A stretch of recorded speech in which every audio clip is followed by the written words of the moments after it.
Let us be blunt. You are not addicted to the internet. You're addicted to what it does to your brain. Every scroll, swipe, like, and ding is a carefully engineered hit of dopamine, a chemical rush so subtle, so satisfying, it is rewiring your brain without you even realizing it.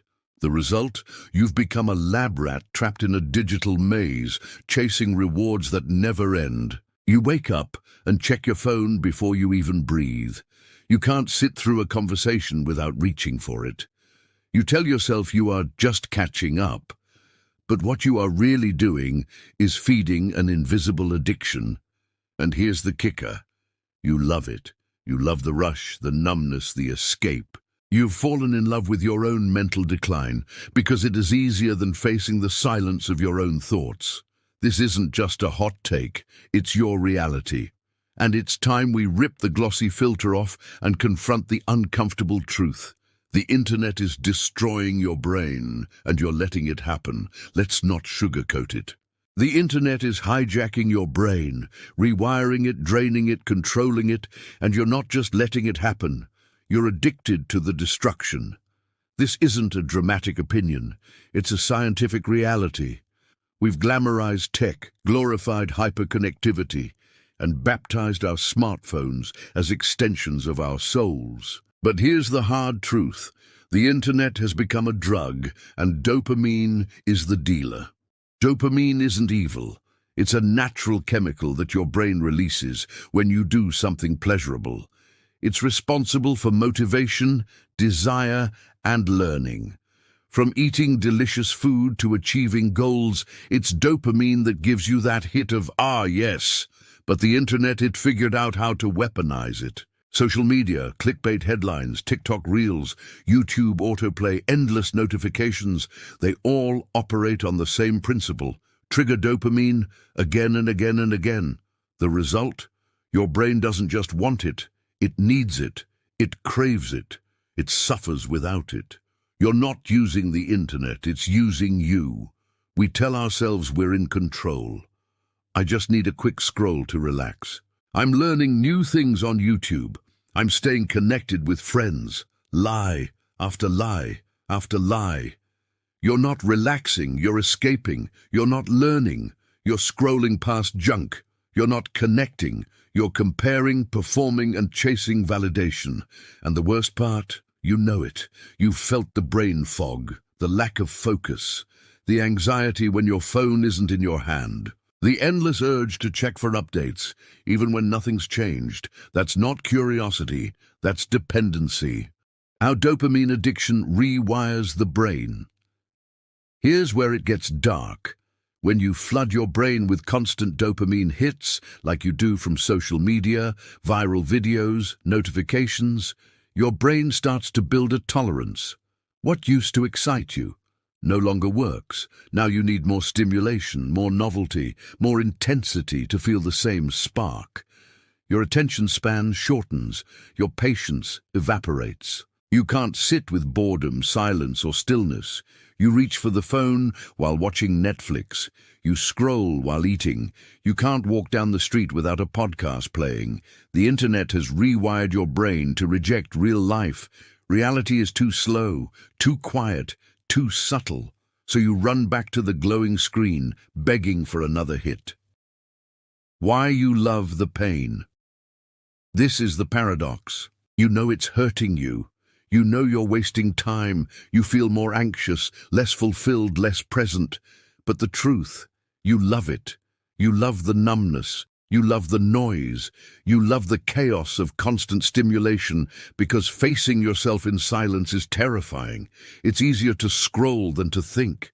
It's easier to binge than to heal. It's easier to consume than to confront. And so you keep going back, again and again and again. It's not just about you. It's a system. This isn't personal weakness. This is by design.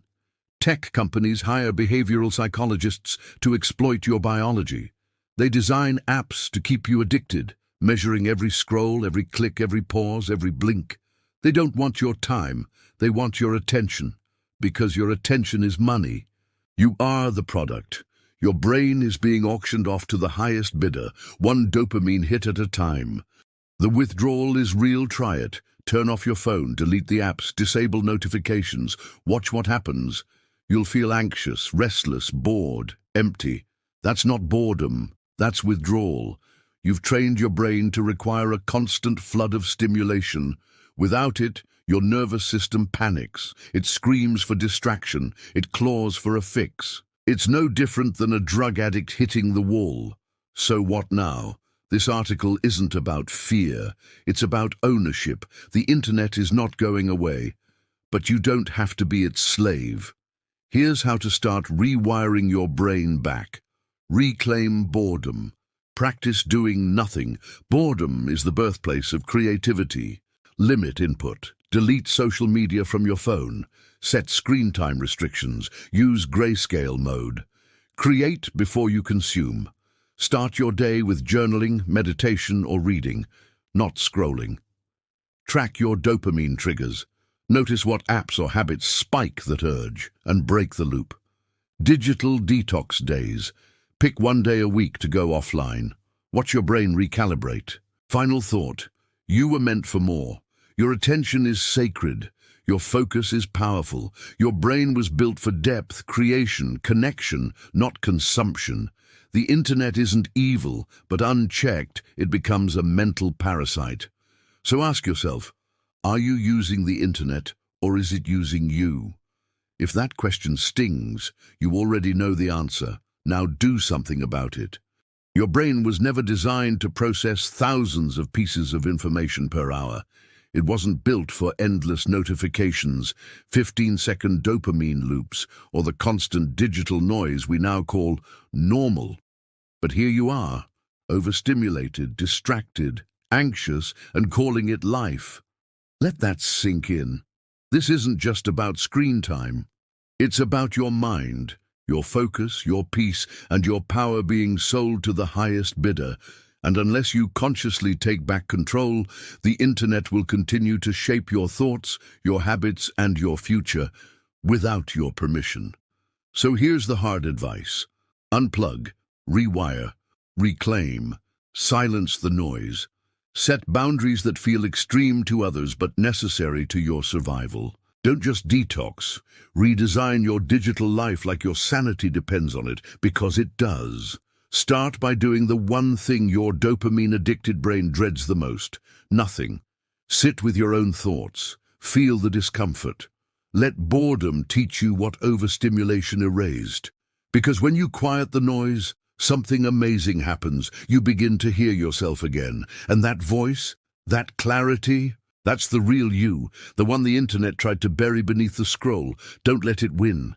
The world doesn't need another distracted mind. It needs you, fully awake, fully present, and fiercely alive. The battle is daily, but the choice is now. Reclaim your brain.